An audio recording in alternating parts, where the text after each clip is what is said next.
Welcome everyone to CommOcean session 8 of the breakout sessions. I'm really happy to have here with me today 3 just great case studies of how to communicate ocean science, how to communicate in general about the ocean to a diversity of target audiences. And I think it'll be really interesting to hear how each of these and how each of these colleagues present here today, Francis Strobbe from the European Marine Ocean Observation and Data Network, Tymon Zielinski from the Polish Academy of Sciences and their Institute of Oceanography, and Izabela Zielinska from today we have what they have to share with us from their respective challenges and how they really overcame the difficulties that we've all faced in the last year or so for obvious reasons. So let me first start with Francis, who will give us a presentation about a pretty celebratory moment in the history of EMODnet, and who will tell us in depth how they went about organizing and framing their celebrations. Hi, Francis, take it away. Hi, thank you. Thank you for the introduction, and I will start sharing my screen.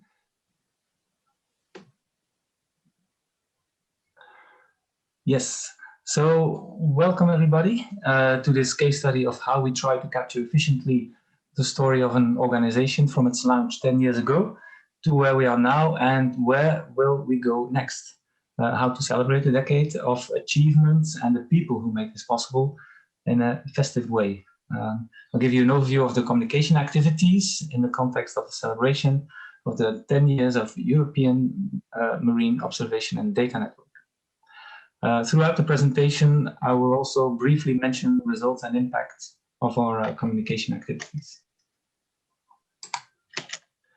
So a festive year needs in the first place a special edition branding and a graphic design. We have our classic design of our logo, which is already there from the start, but we needed to incorporate somehow the 10 years in it. And our designers came up with a very clever idea of doing it like this, so it's still similar visual identity with the 10 years integrated. So that's what we use throughout our whole year in our communication. Then from the start, we also thought it would be very nice to have a special edition 10 years EMODnet video. We are creating a lot of videos on our thematic portals, on all our developments and our goals, let's say, but also this 10-year special edition movie was something that should be a highlight for us. So the script itself, of course, took a lot of preparation already. And to come up with a story of 10 years of history and achievements, it isn't that easy. And we wanted to focus on the people who were there from the start, and the people who are involved today. Of course, we were limited in what we could do. Most interviews were done in August, September, when things are a little bit more relaxed in Belgium, and still taking all the measurements into account. We also had to look at footage. We had a remote crew who did an excellent interview with Hans Dahlin, and it actually was so good that we will even publish it as a separate interview. We also asked our thematic coordinators to make a short selfie, and this was also for a collage in the video. So the video itself became more of a documentary. It was very well received in our community, with all people even getting emotional. So yes, you can get really emotional when you see that there's this network of great people taking so good care of marine data. So at this point, just to as an extra information, it's actually our number 4 of the most viewed movies on our YouTube channel. Just behind the general introduction, we have a Wake Up Your Data movie and an Open Sea Lab video. And now I will just shortly show you the trailer of this movie. As we reach the milestone of 10 years of EMODnet, we stand ready to enter the UN decade of ocean science and support the Green Deal. EMODnet's role as a global gateway to marine data has never been more important.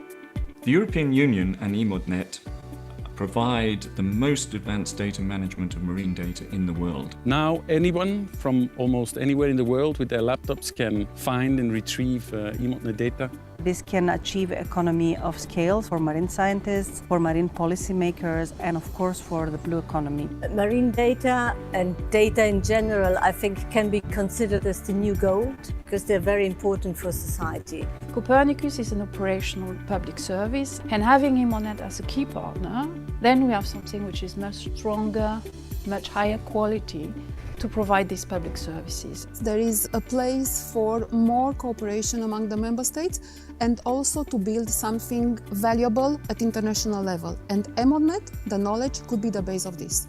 EMODnet is not only about connecting data systems, databases and repositories. It's in the first instance, really, foremost, it's a network of people. It's really working together that really makes things work. EMODnet is the essence of cooperation. It's partnership. Marine knowledge. Indispensable. It's exciting, it's dynamic. Sustainability. Marine data for all. Connector. Game changer. Useful information. Rewarding. Exemplar. It was a dream that came true. EMODnet, curating the past, capturing the present, charting the future.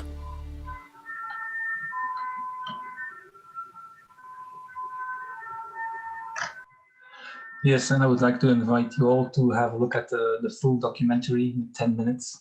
And I really hope you enjoyed it as much as we enjoyed making it. In the next step, we also needed a 10 years infographic.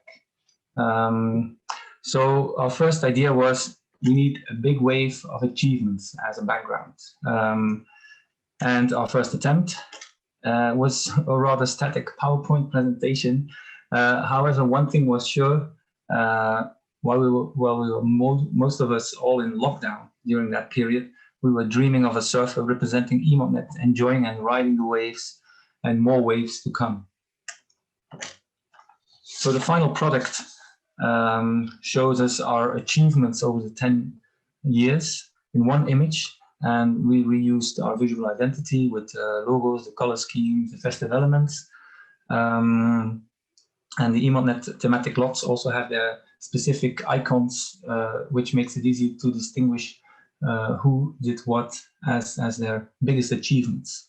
So from the very start, when EMODnet was established by DJ Mare, we see a steep increase of products, services and achievements over the years. And it's just only a selection even. And in the wave itself, we can identify the 3 phases. And it also just illustrates the success of our initiative. And big waves are coming. You can see 2030, 2040. So we continue the work.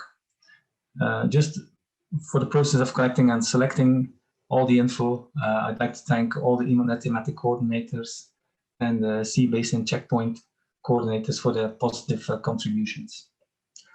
So then, of course, we need a conference in this festive year, although we all know what happened and our spring conference just couldn't go through. And well, that's then, of course, how this will go down in history. Then, as a second solution, we wanted to create a webinar, to organize a webinar in September.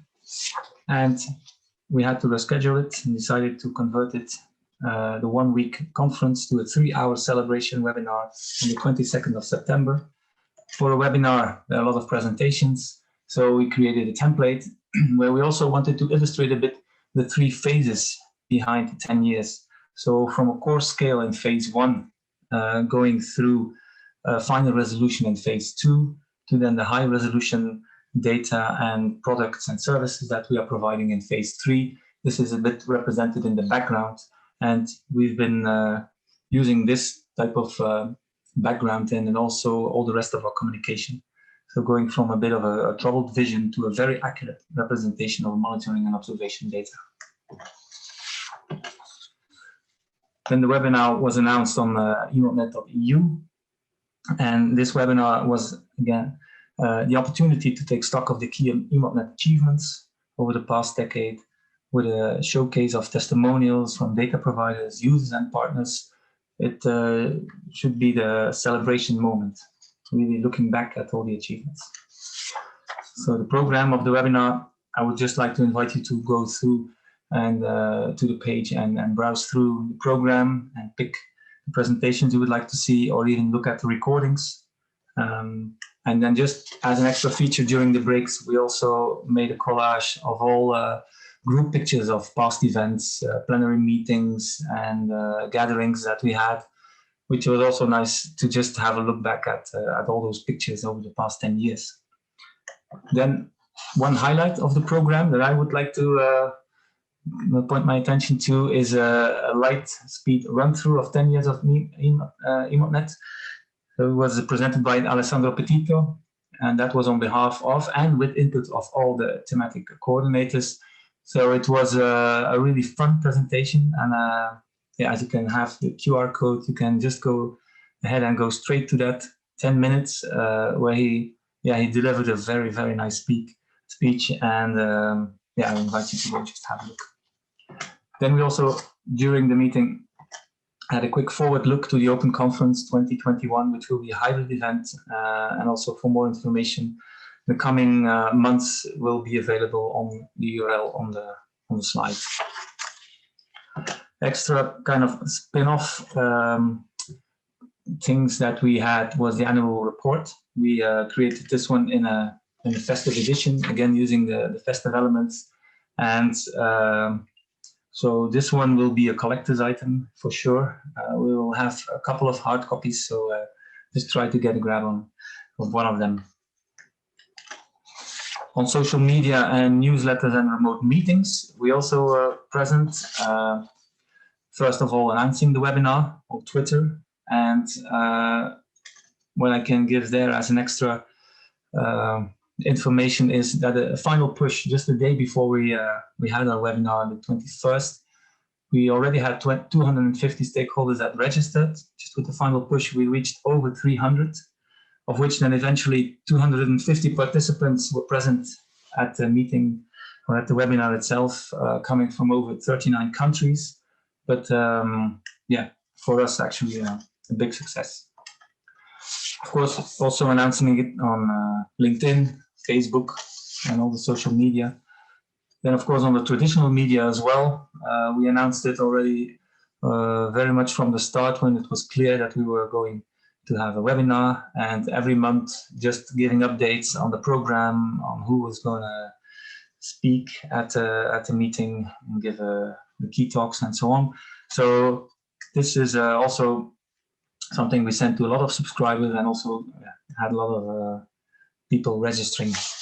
And of course, afterwards, we also wanted to kind of sum up the achievements and the results so people can again be informed. Definitely the people who then couldn't attend, we also directed them to the recordings that we had. And we've seen also that this has been picked up by many, and yeah, was well received.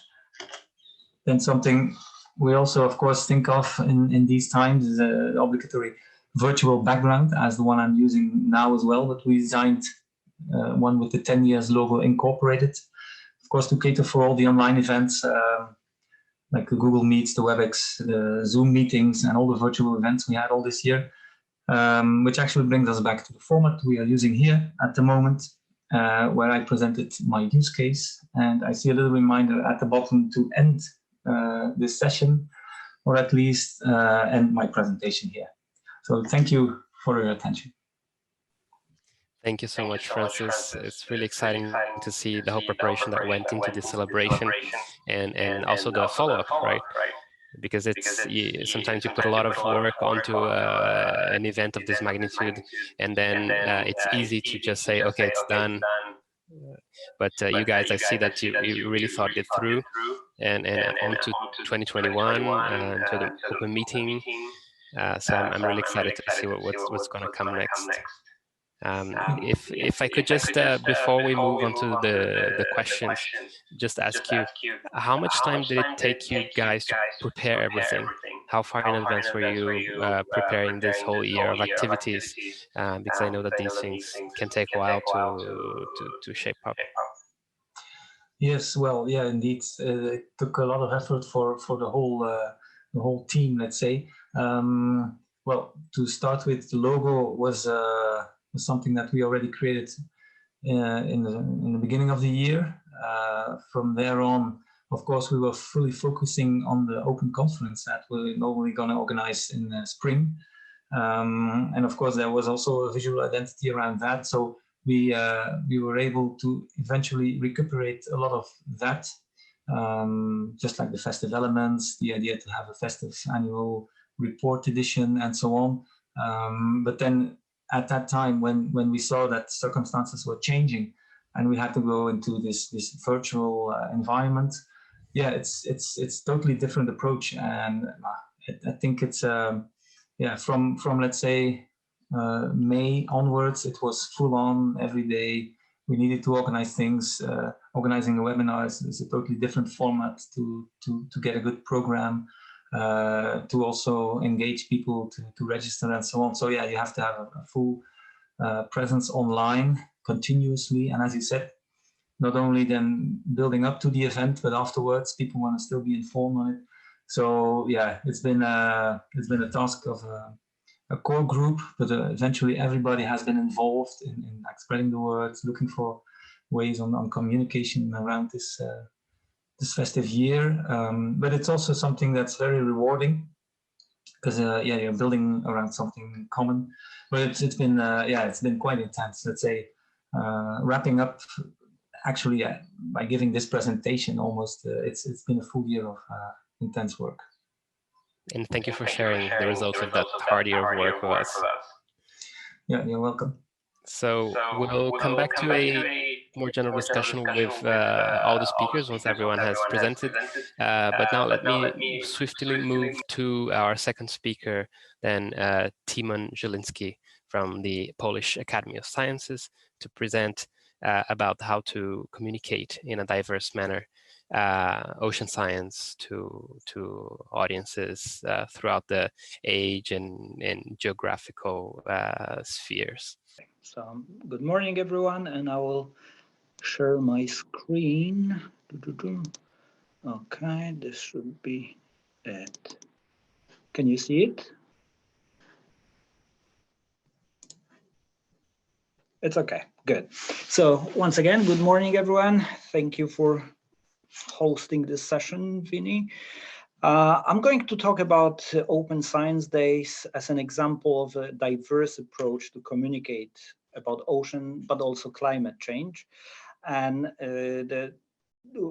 it's a multi-dimensional approach in many ways.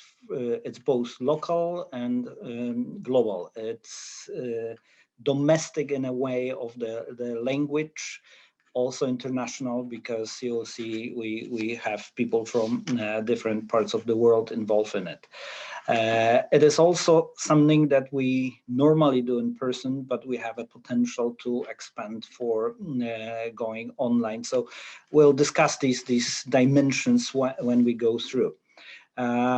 As you can see, I'm talking on behalf of a group of people who are mostly involved in the project and who actually developed the whole project, the whole idea together. But there are many other institutions involved. So as you can see, it's organized by the Institute of Oceanology, which I represent, but we heavily cooperate with, today we have Izabela, who will have another talk after mine, Sopot Science Association, which is an NGO. We have very good contact with local schools, rather teachers than the entire schools, because we over the course of many years of working with schools and teachers, have the experience that teachers are the most important to organize events with, rather than organizations called schools, so particular teachers. And many other organizations that are locally present and active in ocean and climate initiatives. So we call it Open Science Days. It's also a name that at first was called Sopot Science Days, but good colleagues of ours over the course of many discussions convinced us that Sopot sort of closes us into a place, and we want to be open, and so we changed the name into Open Science Days. It consists of 3 projects, and let's start with the first one.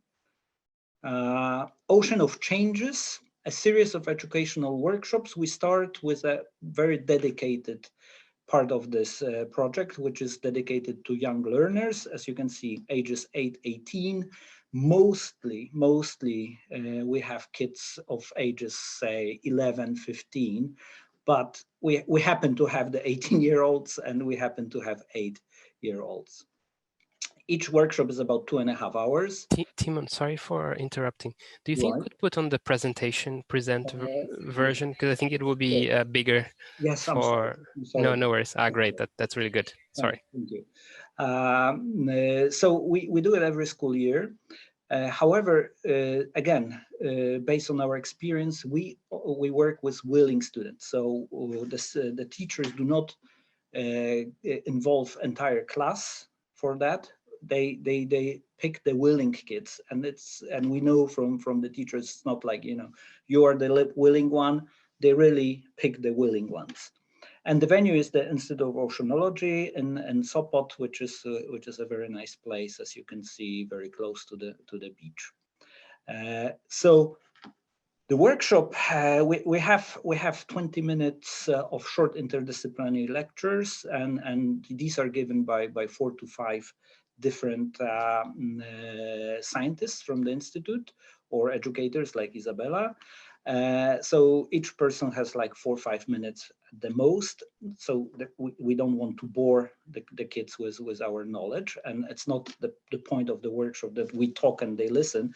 It's the point is that they do the work, and like the umbrella for the whole thing is, of course, the SDGs, as you can see here, but with respect in relation to ocean and climate changes. So we put a lot of stress on SDG 13 and SDG 14. However, we have the general picture very much emphasized during the whole course of what's going on. Okay, so the groups, after these short lectures, they have then engagement activities, and they have to come up with a project which is useful for the community, and it's up to them how they define the community. It can be their own families, it can be their own classes, schools, whatever they choose. The format of the project is absolutely up to them. They can do whatever they want. As you can see, don't destroy our swamp. Actions for promotion of ocean-related issues with solutions proposed. We definitely want them to have the solutions ready. And tips on accelerating community-led action on sustainability. So what they do, what they do is they come up with the project, we discuss it during the workshop, and then it's not the end of the whole story. They get prepared, they have to go and implement their actions. And after a couple of months, during which we are in contact with the groups, they may come to the final conference, which is organized, and this is like the final point of the first part of our Open Science Days, which is 2 or 3 days before the World Oceans Day. And it's a regular scientific conference for these children, and it's entitled Where the World is Heading. As I said before, they have the 2 months to implement their actions, and they present the results of the implemented actions. We, of course, do not get every group that came to the workshop after 3 months there, but we get more than half of the groups, really. So this is the first day of the Open Science Days. However, the first day lasts for a couple of months because the projects are being conducted and we are in touch with the kids. So this is just the final part of it, and it's all in Polish, and we have the local school children involved in it. We have extra benefits from that because we're a scientific organization, so we are very much focused on publishing papers. So during the workshops we conduct questionnaires which are very properly designed, and we have the whole procedure discussed with the professionals from social sciences and education approaches as absolutely proved.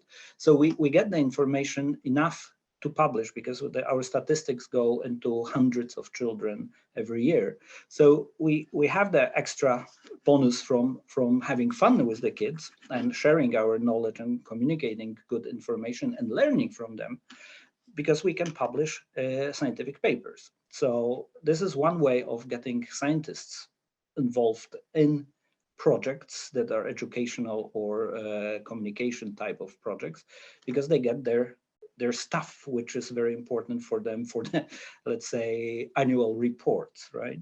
So we're very happy with what's going on with the first part of the project. The second part is very much dedicated to young scientists. And we started it in 2008, way before we had the Open Science Days running. And this is the original title of the conference, Where the World is Heading, and we sold it to the new conference for the children. And this is a totally multidisciplinary conference for people from across the world. And this year we were contracted papers and presentations from Afghanistan, Uzbekistan, and unfortunately it didn't work out, but we have representatives of all possible disciplines you can imagine. We had poets, we had musicians who played music during this conference, and we also had nuclear physicists who were talking about the boson Higgs and what is it called, the accelerator in CERN and so forth. So everybody is welcome there, and the idea is that we all discuss the same issue, where the world is heading, and they present their own perspective. So we communicate the importance of exchanging views from different perspectives. And again, we promote the idea of SDGs here because, you know, if people do not talk from different perspectives, then and if you're too much focused on climate change from the physics point of view, for example, you may not realize that it has a full impact on quality education, gender issues, and so forth and so forth. So we sort of make these young scientists sensitive to other issues rather than just their dedicated work in their own field. So this is the second part of the Open Science Days. And then on the World's Oceans Day, every year we organize the Science Fair, which is open to general public, mostly local people. But however, as you can see, Sopot, and those who know Sopot, it's a very touristy place with very close to Gdansk and Gdynia, and we have lots of contacts mostly with Scandinavian people who come here for weekends. So we also get people from different parts of the world, mostly Scandinavia, as I said, and Germany. So we also run the picnic, if necessary, in English. And it's in this part of the town, which looks like that, every Saturday, every World Oceans Day, or around the World Oceans Day. So it's always about on Saturday. Lots of interactive activities. Everyone can come. people can do whatever they want. But what is also important, we have the one station organized or co-organized by Izabela and the children who come to the conference. So additionally to the conference, they can also present their work to the general public, and they have their 5, 10, 15 minutes, whatever they need over the course of the fair, and just be important and be actually an educator and communicator of important issues. So this is what we used to do until 2019, including, and of course, 2020 changed a lot. We were taken by surprise. We had the whole schedule, full calendar of workshops, the conference, the science fair. We had to cancel everything. In spring, it was so uncertain, and we all had so many doubts that we decided to cancel everything. From the time perspective, I think we might have made more effort, but so what we decided that it's probably a good idea to think in terms of the necessity of doing things online. So we invested in the recording studio, which I'm actually sitting at. And for 2021 spring, we are thinking, actually it's the time that we're discussing this issue now, online or in person or hybrid, whatever that would mean in our case. We have to redefine the role of our many partners, because for the picnic we have about 20 partners from the area. So the discussions are going on, but also we see some potential benefits of this crazy COVID situation. We get access to a wider range of students, not only local. We already reshaped our workshops for the online workshops, and in this case we don't have to rely only on local groups of children, but we can run these workshops with groups of children from all over Poland and or Europe. So we are able and we are equipped now to go pan-European, and therefore, finishing this short story, we're open to cooperation, and we welcome any suggestions and any partner from Europe, from Poland, who'd like to join us and go wider than so far, if you find it exciting. So if there are any questions, I'll be very happy to respond to them. Thank you very much, Tymon. This is great, and thank you for adding so much detail. I personally really get a sense that I really know what you're doing throughout the year, and myself would be personally really happy to follow up on a few things. Let's see if we have any questions from participants. But here we go from Maya. Tymon, what about tangible examples of the successful youngsters community activity? She's curious to hear what they've come up with. That would possibly be a better question to Izabela, because she followed these groups. But we have from what I remember now is we had the groups of children, small children like 9 or 10 years old, who actually organized recycling in their schools. In schools where recycling was not an issue. And as a result, they managed to convince the school principals and the teachers that they presented at the end of the implementation phase that they had different trash bins in school, and they started recycling. So very simple little example, but we feel like, you know, there's a whole group of people who actually learned something and implemented the gained knowledge into something useful. And I know there are much more examples, but again, this question is better for Izabela, because she followed this part of the implementation part. But we'll be very happy to respond by mail to this question. Great. We'll ask this again to Izabela after her presentation. Not sure if there's any further questions. Okay. I would just like to ask you, Tymon, this is a problem I think all of us are facing with the COVID situation. You know, you've presented on your last slide very well how that changes the paradigm of your activities. How do you cope with online fatigue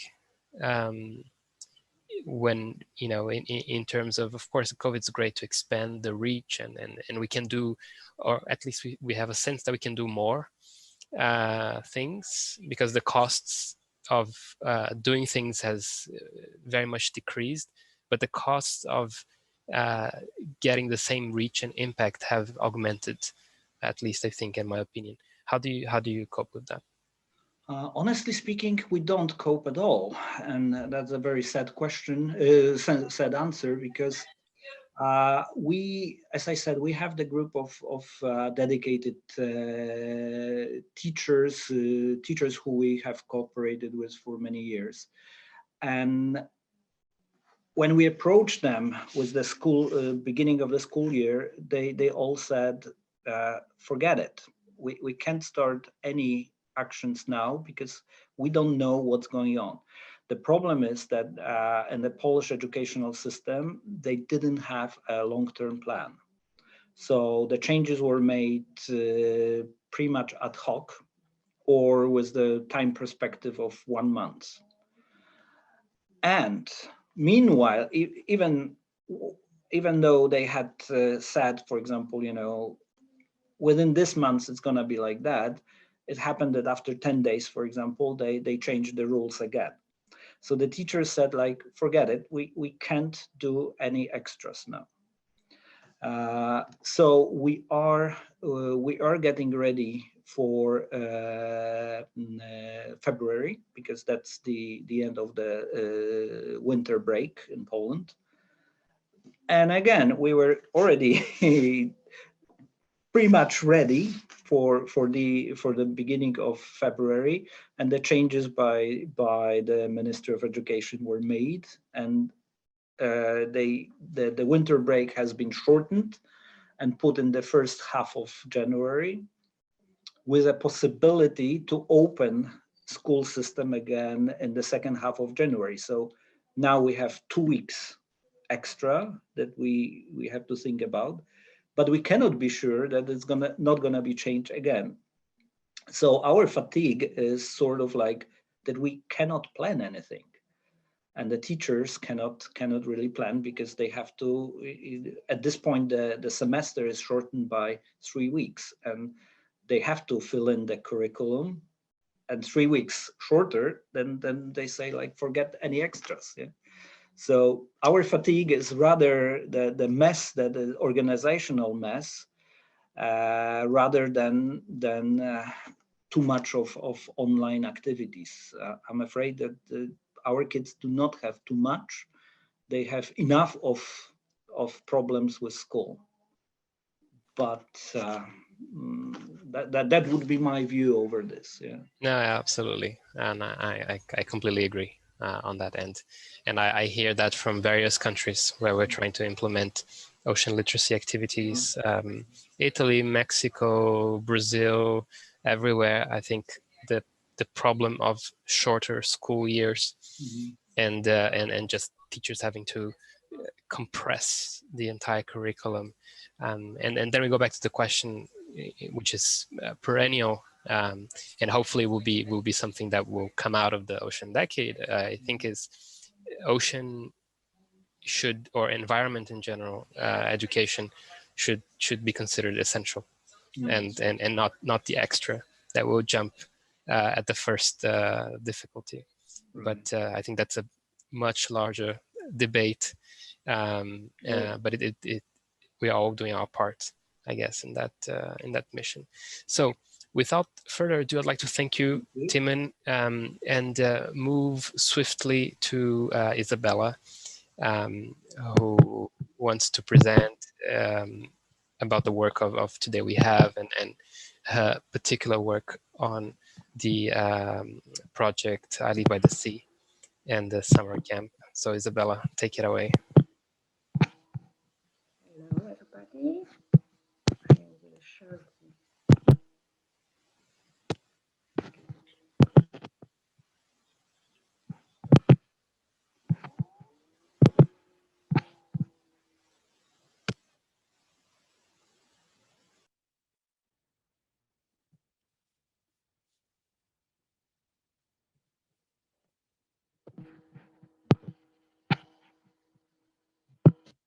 Sorry, you can see my.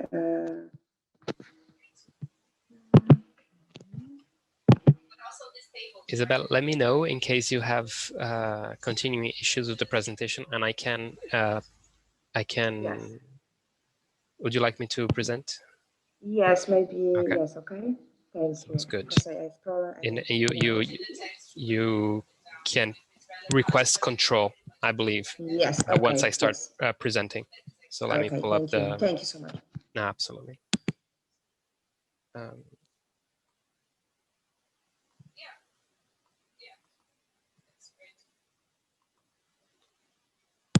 So I've got it. Now let me share.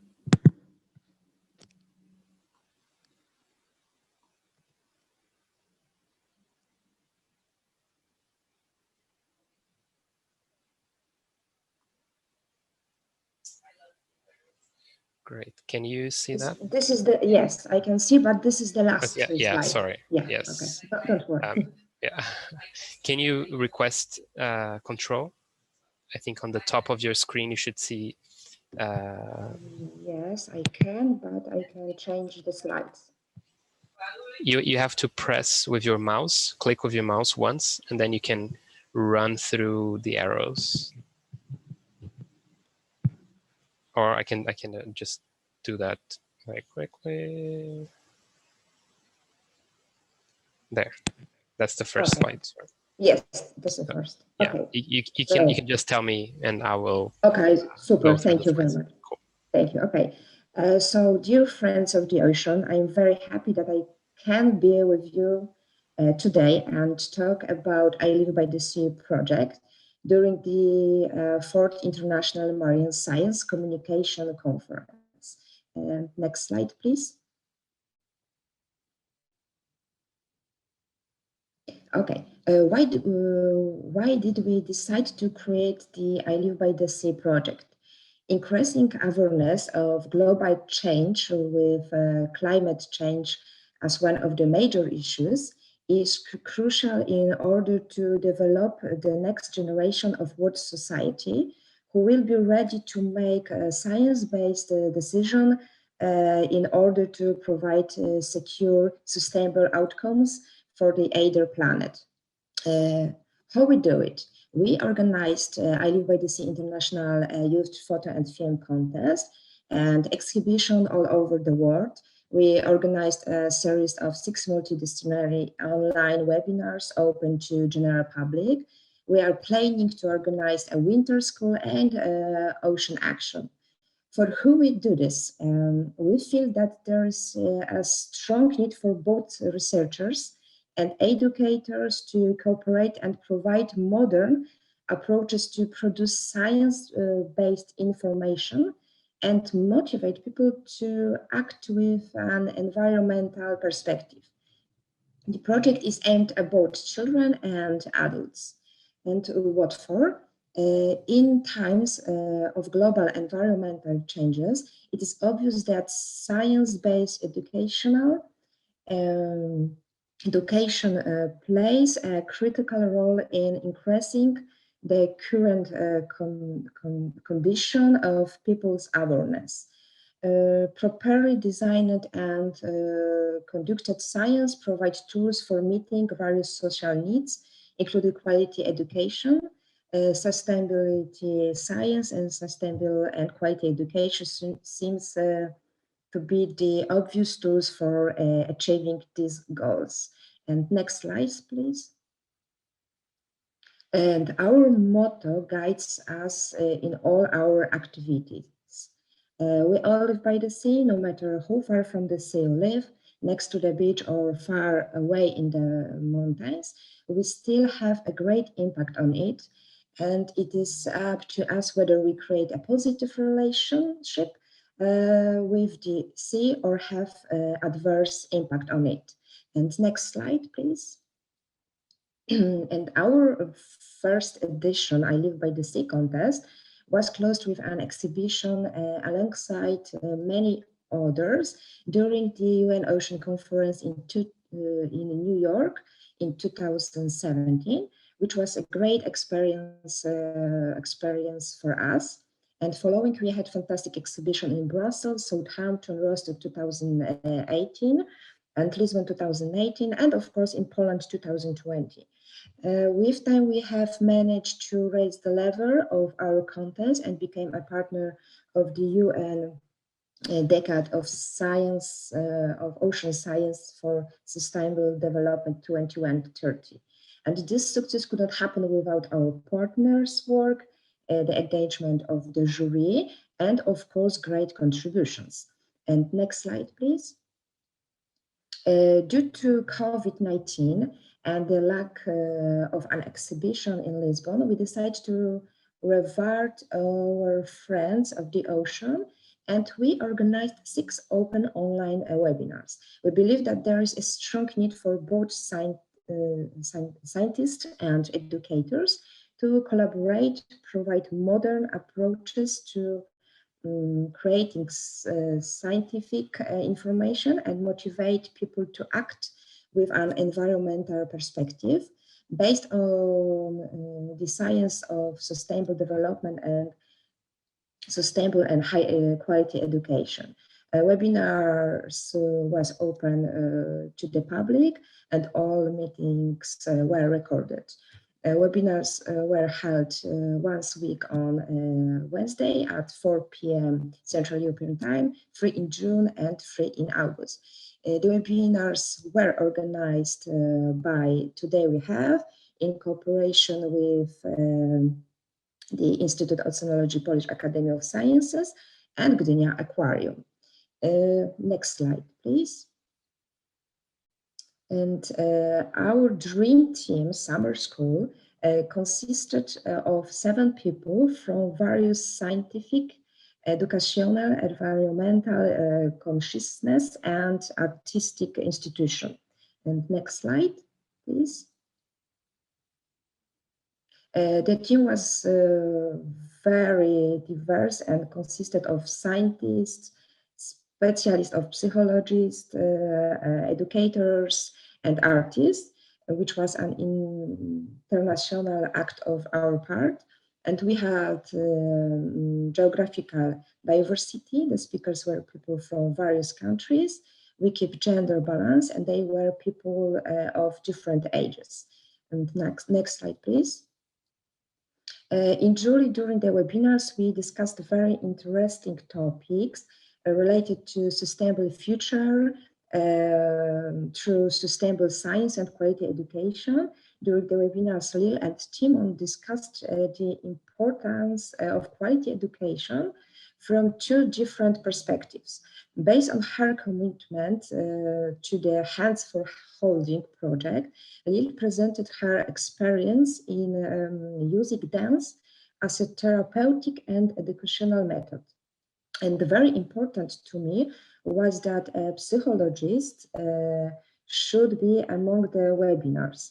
The webinar was an opportunity to reflect on why it is so difficult to endure isolation and what we can do to adapt to the changed reality. And in fact, many people are in isolation on a daily basis to be professional or health, or even become of their passions. And next slide, please. Thank you. In August, we discussed the I Live by the Sea contest and its outcomes. We addressed it all those who showed commitment, passion, knowledge, and in-depth understanding of the subject, as well as determination to make the world a better place for all its users and to care for our planet more responsibly than previous generation. And many of us treat the Baltic as a lifeless underwater desert, while in fact the bottom zone enriched in flora and fauna, and the role of ocean literacy in increasing general awareness of the Baltic Sea. Net, on the other hand, answers the question, what are the consequences of changing the climate for the oceans and for humanity itself? How can we reduce the worst impact and ensure a viable future for our orless and other plants and animals that depend of the ocean? And next slide, please. And we don't have strong indicators to measure the success, except for the number of views, which extended 40.7 thousand, was the majority of people viewed the recorded webinars, not the live session. And it is the first year, so it is difficult to draw to strong conclusion, but obviously Lille was the winner in the terms of the views. We feel like it is maybe connected with the fact that Lille is an active and recognized artist who also use social media to the great extent in comparison with their other lectures. This may confirm the approach that involvement of recognized, well-known people increases the chance for good promotion of various issues. In our case, sustainability in ocean and climate approaches by people. And next slide, please.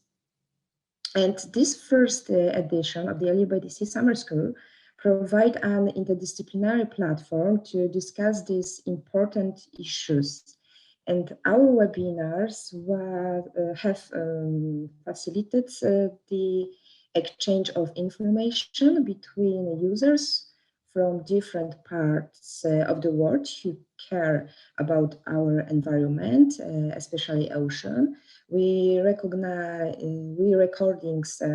of 6 webinars were seen by 40.7 thousand people. During 6 webinars, we received issues related to the UN SDGs, quality education, gender equality, climate action, and of course, life below water. We will continue in 2021, and we are open for cooperation and of course, suggestions. Next slide, please. And thank you very much for attention.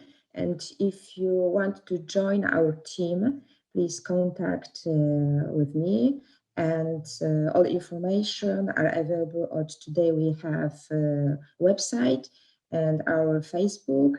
The videos are available on YouTube and of course on the website and Facebook. And thank you very much. Thank you, Izabela. Thank you very much. I will stop sharing so that I am able to follow the chat in case anyone has any questions. Okay. Thank you very much for the great overview of the summer school. Thank you. I can see how it's a very rewarding experience, and to see that growing as a project as well. And it's quite diverse in terms of the webinars and the people involved. So congratulations on that. And I think that 2021, as it becomes sort of the replacement super ocean year, yes. After a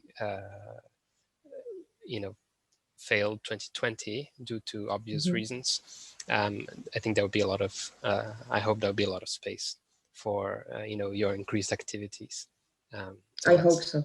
Let's see when the UN conference, for example, UN Ocean Conference will take place in Lisbon. I think everyone is very looking forward and excited. with that, though we don't have dates yet.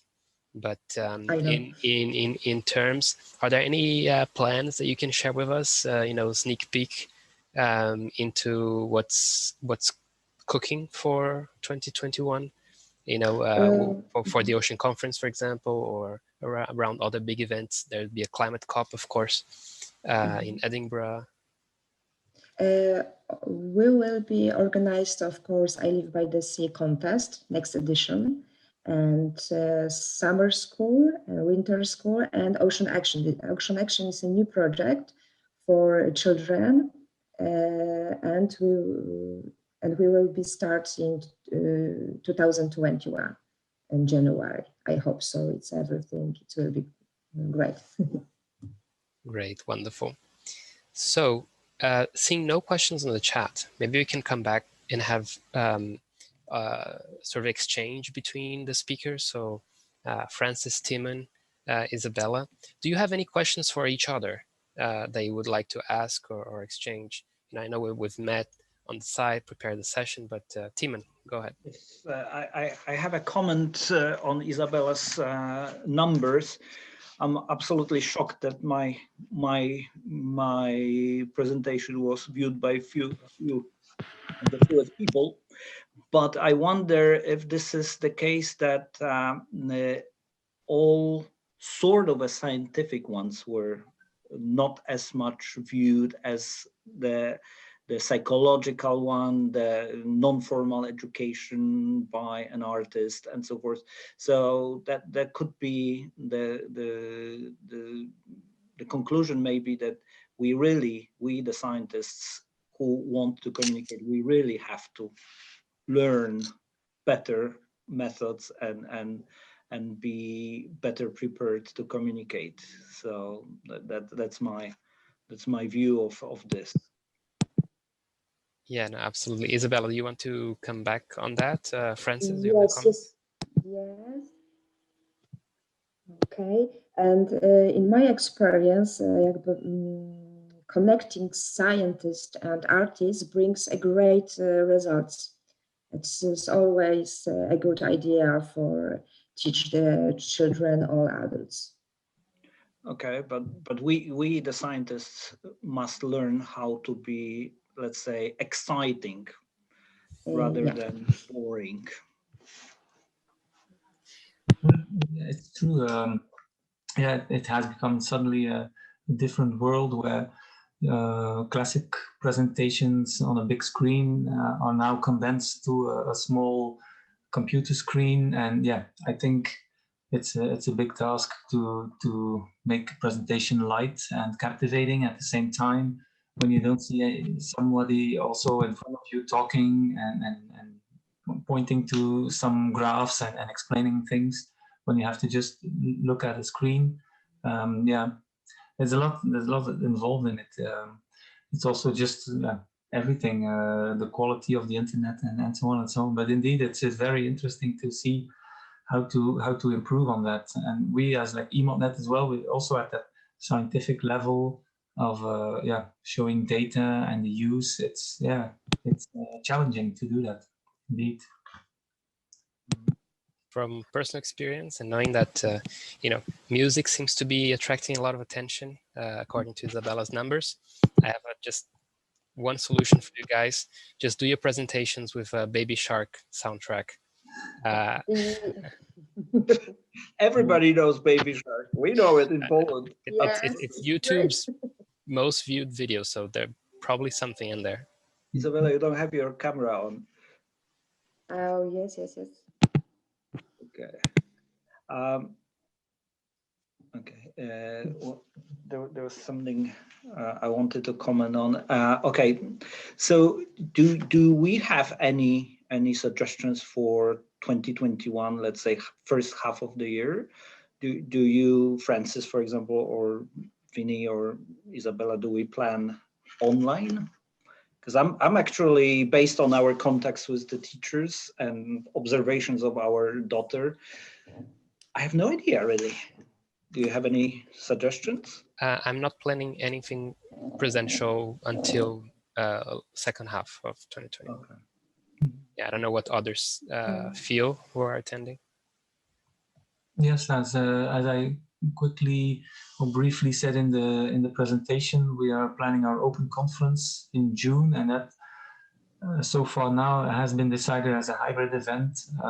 So it will be online and with public, but of course, yeah, taking all the measurements that are at that point there into consideration. So yeah, nothing planned, but just what I think is, as events, and there's a bit of a tendency to get bored of online meetings. Yeah, I think we need to look at the interesting formats that are available. Sometimes there are these kind of collaborative tools online that might work. And also I had a nice session for EU4Ocean, where actually at the end of the event there were just random breakout sessions. So if you could just stay a little bit longer, like half an hour longer, you could actually discuss a little bit as a bit of an icebreaker, as after the first day, you would say, with people that you had a little bit of chat with, or you saw a presentation of, and you could just comment like a bit down the hall to those people, and that was nice. So maybe we had to look even a bit further into strategies of connecting with people.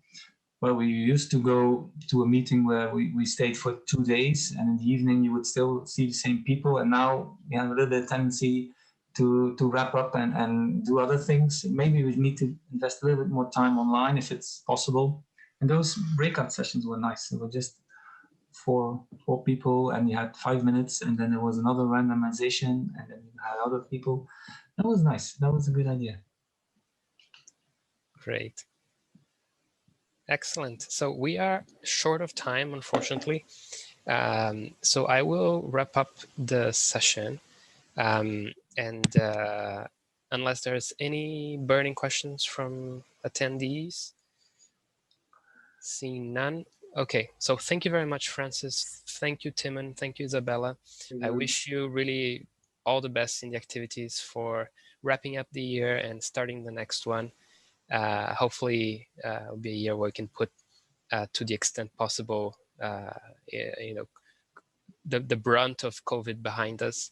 They'll probably have to be living with it for a while, and hopefully that we'll also be finding ways, as Francis said, to better do online things and expand the reach of our activities in that way. So thanks everyone for attending this breakout session.